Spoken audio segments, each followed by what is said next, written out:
I wanted to say we lack a seriousness there, but oddly, I think that lacks the seriousness of our problem. Here's what I mean. As a nation, we don't focus on anything that matters anymore. And it's not as if it's just some people on the street corner, so some hippie on the corner with a sign in his hands. At the highest levels of power, at critical positions, we are focused on everything that doesn't matter. In fact, we're focused on insanity most of the time, which that in and of itself would be a problem. If America was the only country on earth and we were focused on all this crazy stuff, it would still be a big deal. But we lose sight of something as Americans because we've been number one for so long. We're used to being the best. We've been the best my whole life, been the best your whole life, no matter how old you are, that's just what we've been.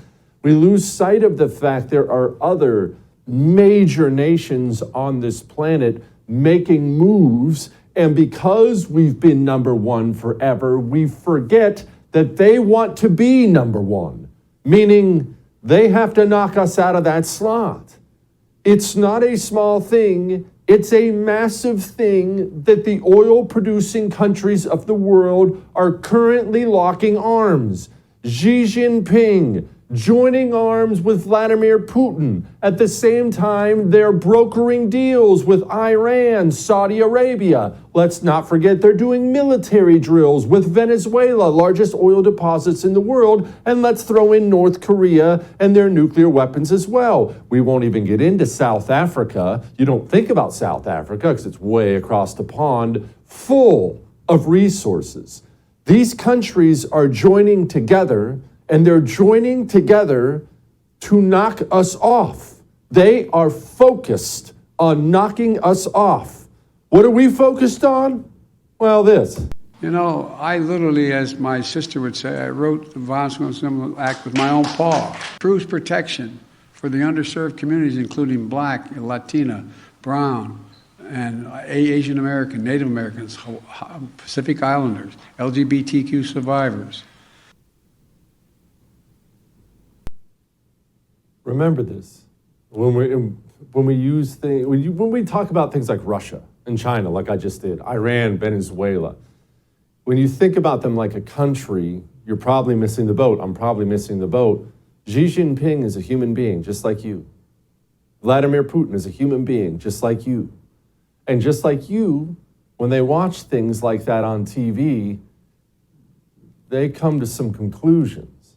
When Xi Jinping and Vladimir Putin are sitting down for some egg rolls and goulash or whatever those two eat when they're together, what do you think they think when they see the American? What do you think goes through their head?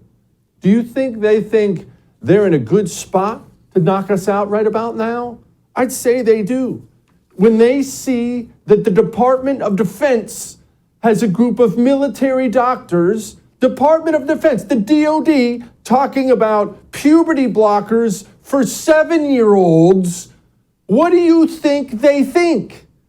Do you think they think America is ripe for the picking? They do. They read all this stuff too.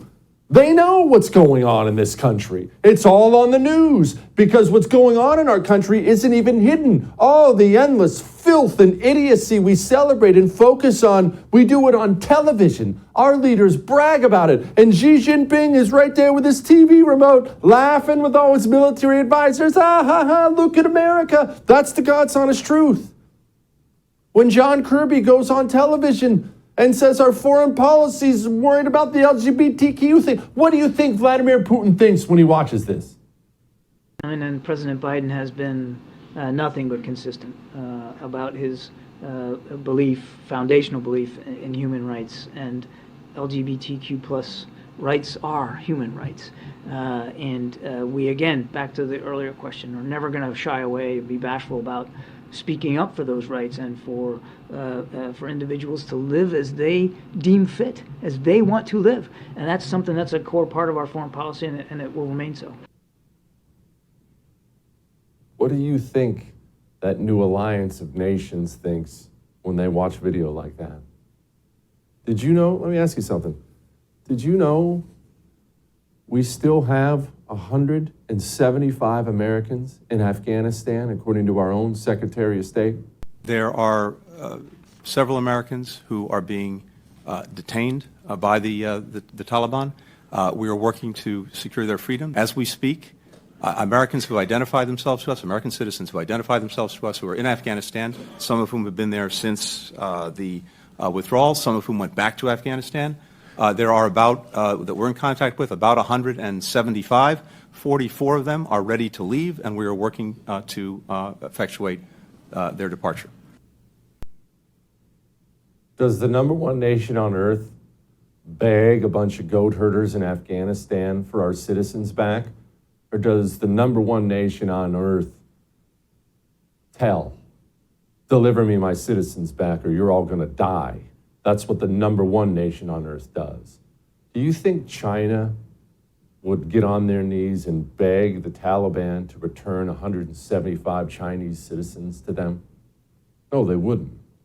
Because China is interested in being number one. You know what? Maybe I spoke too soon, though. Maybe we shouldn't go in there guns blazing to get our people back, being as how the Taliban still have over $7 billion in our military equipment. They're shooting our M4s and flying our helos around still. Oh, and did I mention that China has already obviously declared war on this nation in various ways? Not open war, of course. They traffic in fentanyl.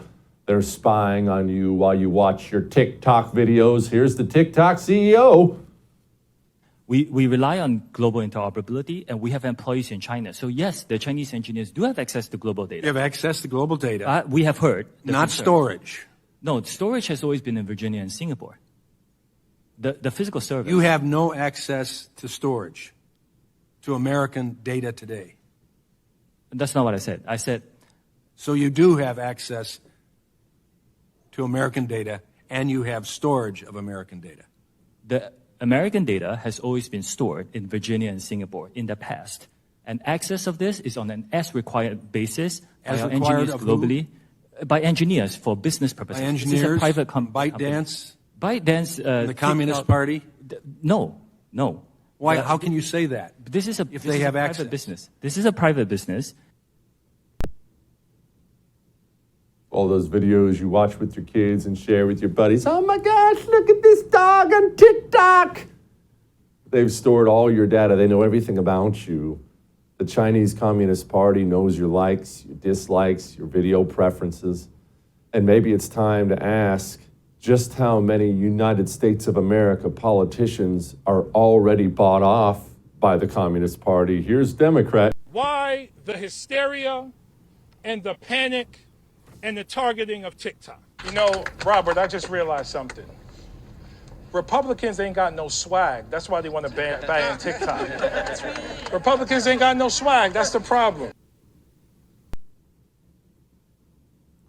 Good grief. Support the First TV today and get instant access to exclusive specials like Who is Ron DeSantis, the history of FBI scandals, and America's worst presidents. Visit thefirsttv.com/support or download the First TV app to become a supporter and start watching today.